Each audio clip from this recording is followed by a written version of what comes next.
right, so this is the recording for part C of chapter 22. There's a table in your book that goes along with this diagram with definitions, but we're going to go through it. This is respiratory volumes and capacities. Now, initially, volumes were something that could be measured and capacities had to be calculated. Now, because they have better equipment, you can measure the capacities also. Okay, so measured in milliliters.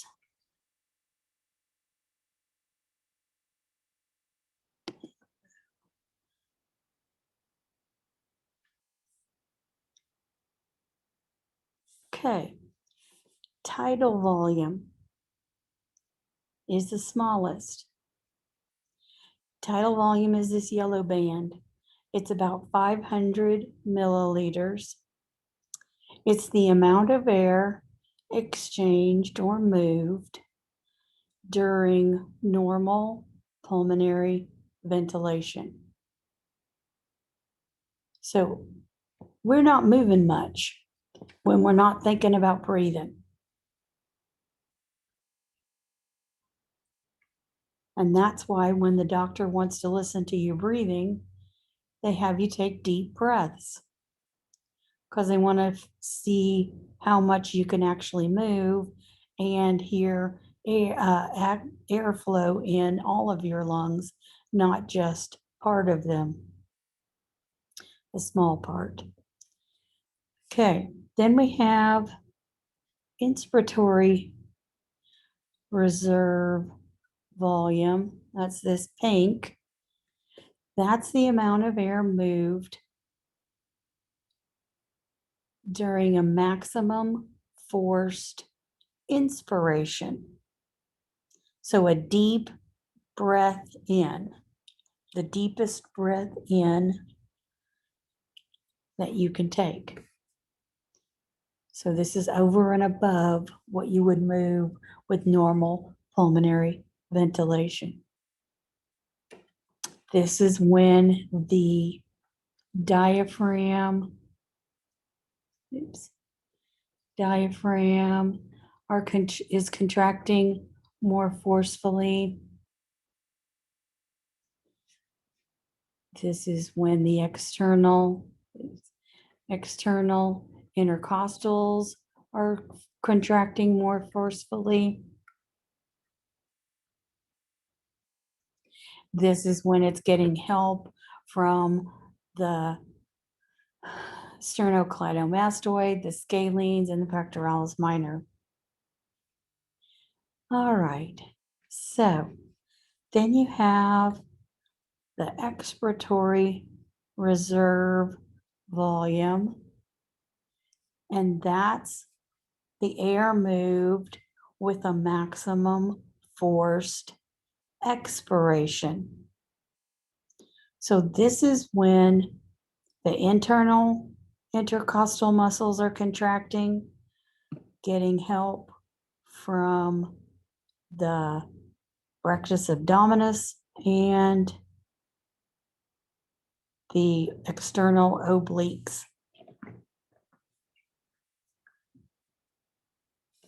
Residual volume down here at the bottom is the amount of air remaining in the lungs after a maximum forced inspiration and maximum forced expiration. So this stays behind and fills up the alveoli, partially fills up the bronchioles, even after you've moved out all the air that you can.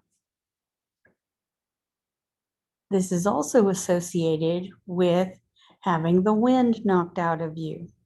This is what gets displaced when you've had the wind knocked out of you. your body is going to put that back, regardless of what you want to do. And so that's that momentary, okay, I can't control my breathing. You panic. So your body's going to put that back whether you want to or not. This is when the alveoli collapse, and that can be painful. This is when the bronchioles can collapse, and that can be painful. So those are your volumes.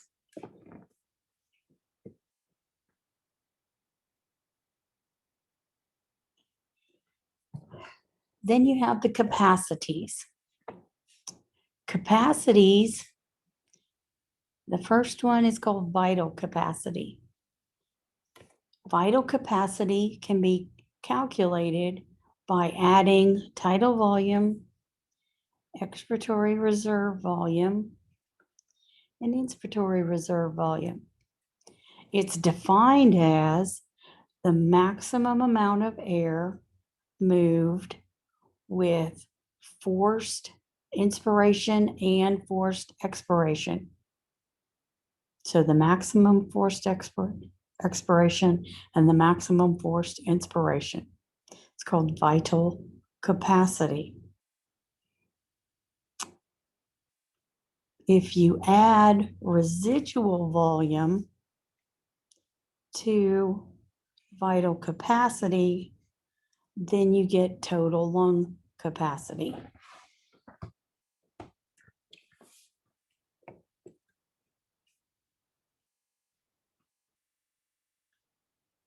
Okay, so factors that affect vital capacity. Age. As children get older, the vital capacity increases. As adults get older, it slowly diminishes. You don't typically notice anything until older adulthood. You don't have the capacity to inhale and exhale as well. You lose elasticity and volume over the years.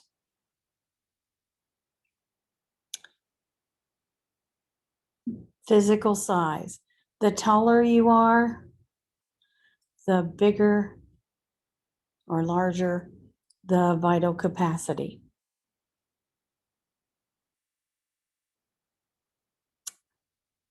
So even if you're the same age, if you're taller, physically bigger, then you're going to have a bigger vital capacity.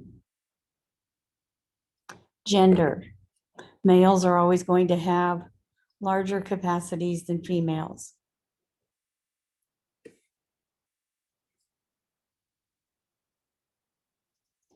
So same age, same height, he will always have larger vital capacities than females.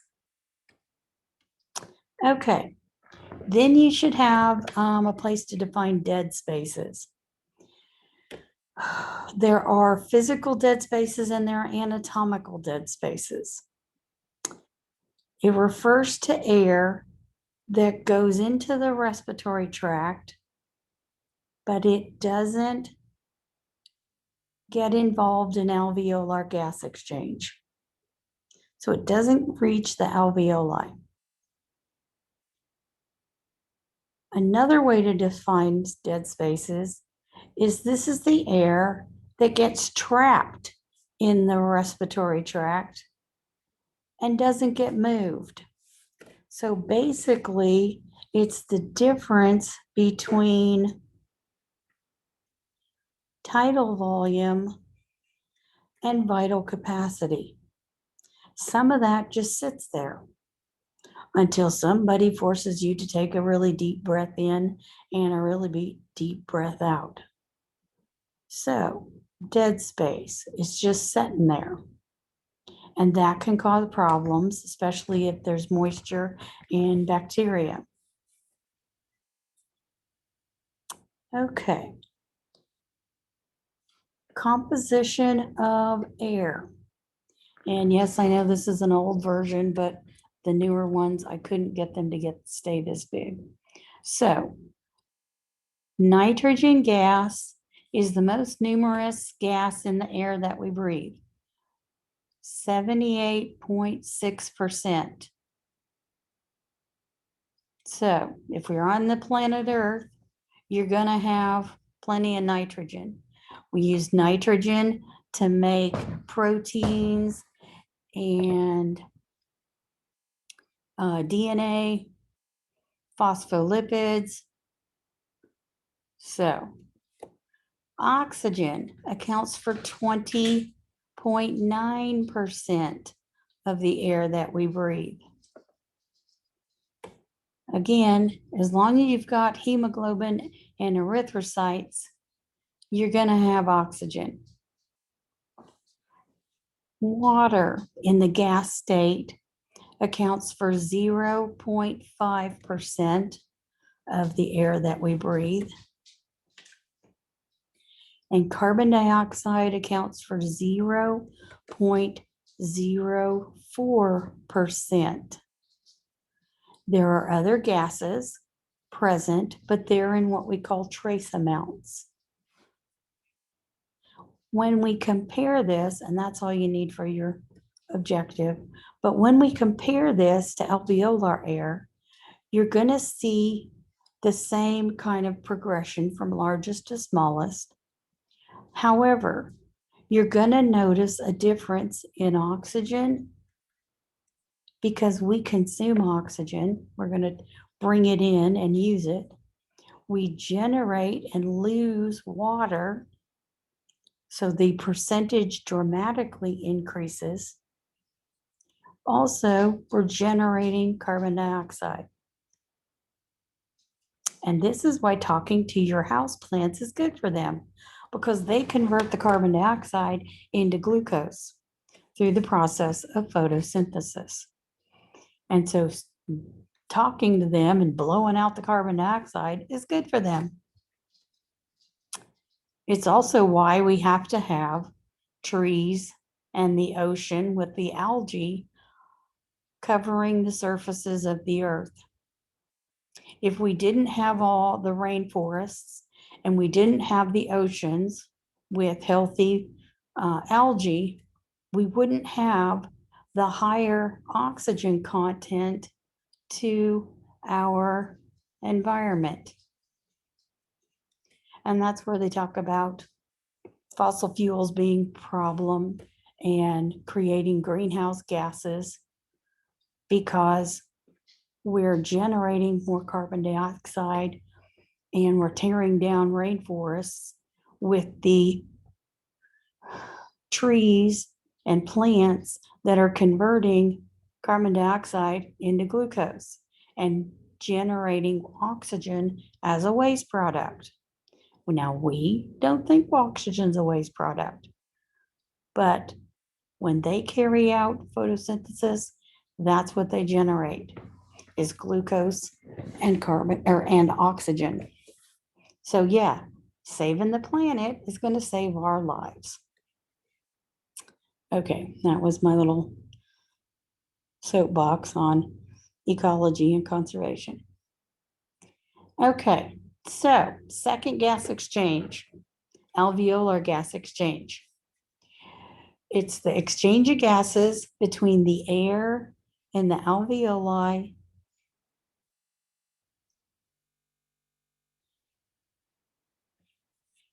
and the blood in the pulmonary capillaries. To illustrate this, you need to see the actual partial pressures, and that's what this big P and the oxygen, and it should be a subscript too, but you can't make a subscript on a subscript.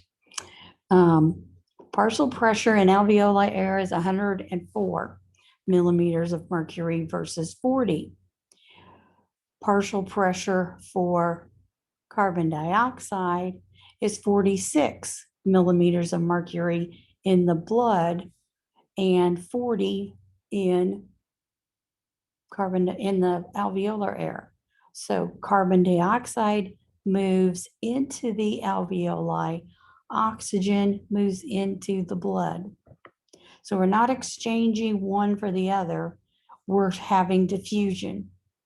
More in one area pushes it into where there's less. So a net movement of oxygen into the blood, carbon dioxide into the alveoli. The product of that is going to be what leaves in the pulmonary veins. You're going to have a partial pressure of oxygen at 95 millimeters of mercury. So it goes from 40 up to 95. So it's not pulling all of the oxygen out, it's only pulling part of it. Carbon dioxide is going to go from 46 down to 40 millimeters. So again, we're not dumping all of it out, we're only getting rid of the excess.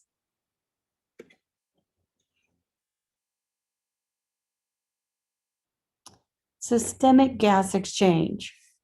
Gas exchange number 3. Gases exchanged between the blood in the systemic capillaries and the tissues of the body. Again, a chart. And that's part of what's in these boxes in this big diagram. 95 millimeters of mercury versus 40 millimeters of mercury for partial pressure of oxygen. Partial pressure of carbon dioxide in the tissues, 46 versus 40 in the blood in the systemic capillaries. So you have a net movement of oxygen into the tissues and carbon dioxide into the blood. Again, the product is what's going to leave in the systemic vein blood. We're going to lower what's in the blood down to 40 millimeters of mercury. We're going to raise what's in the blood to 46 millimeters of mercury. So whatever is in the tissues is going to be represented in the blood that leaves in the systemic veins. And this is why we can evaluate the blood in the systemic veins for what's going on in the tissues. We can draw the blood and look at that because it's going to reflect what's going on in the cells and tissues of the body. The only time they look at arterial blood is when they're doing blood gases and there's a pH problem, and so they're going to monitor that more specifically. So that's your third gas exchange. Again, all 3 of them are happening at the same time, and they're all going to affect each other. So again, another video clip to watch in Anatomy and Physiology Revealed. Okay, this to me belongs in chapter 18, but what do I know?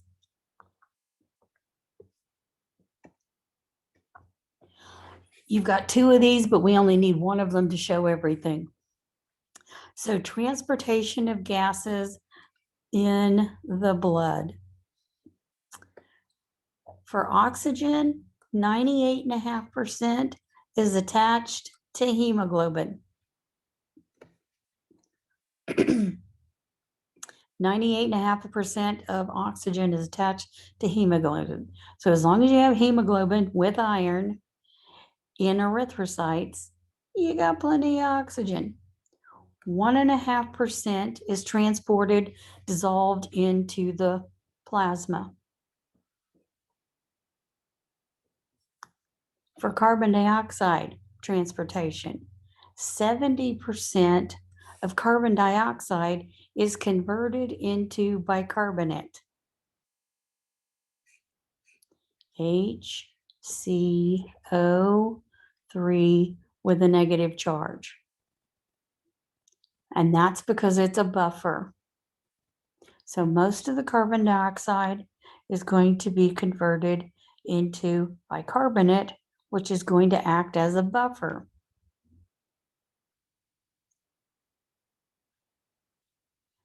(23% of carbon dioxide is attached to hemoglobin, and 7% of carbon dioxide is dissolved into the plasma.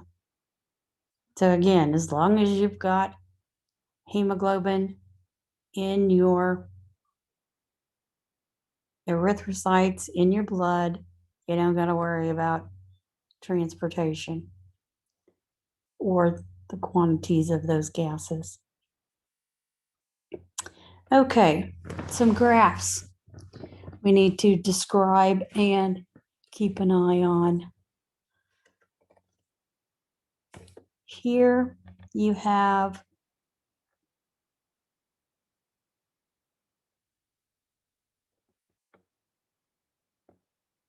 a comparison of ambient or partial pressure of oxygen in the atmosphere, and you have the pressure gradient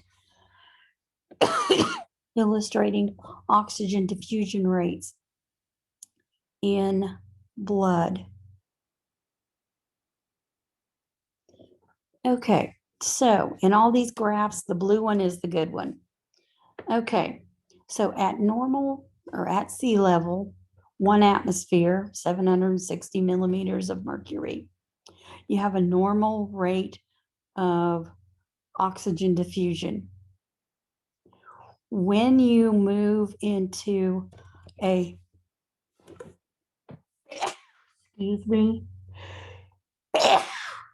excuse me. Oh, so normal sea level, you have a normal rate of diffusion. When you go up into a higher altitude, it's the red arrow or the red line. You have a slower rate of diffusion because you have less pressure. Less pressure outside means you're going to have less force, less reason to move gases. So again, that's where the altitude sickness comes in. That's where having a harder time breathing up in the mountains. When you go into a hyperbaric chamber, meaning that the pressure is higher,